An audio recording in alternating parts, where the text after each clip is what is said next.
Nakascore tuod ang akong uyab sa akoa. Apan gigukod siyag putsukan. Maayong adlaw kanimo DJ Sam ug sa tanan imong tigpaminaw ning imong programa.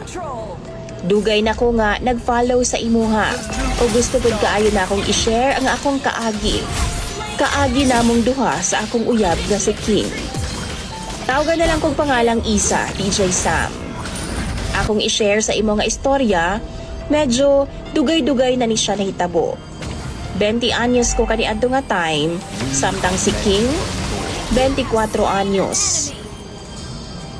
Akong ginikanan DJ Sam. Grabe kahigpit.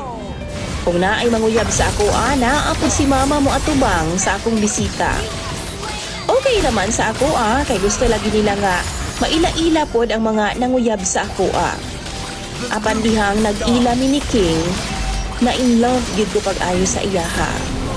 Every time nga mamisita si King sa bahay namo DJ Sam, di gid mi pwede magtapad og lingkod. Kay naaman si mama nagpatunga. Di gud mi ka istorya og tarong DJ Sam. Kay naaman si mama nga mamati sa among duha. Maong nagsabot mi ni King nga magkita na lang mi sa gawas. Naay sayaw sa amo DJ Sam. Induction siguro to og nagsabot mi ni King nga manayaw.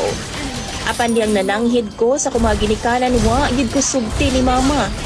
Basin daw maunsa ko didto. Naghimo kong pamaagi DJ Sam nga makatakas gyud ko. Diyang natug si mama ni bangon ko og didto ko ni agi sa bintana namo. Kay di gyud pwede sa purtahan kay naay upat ka lock.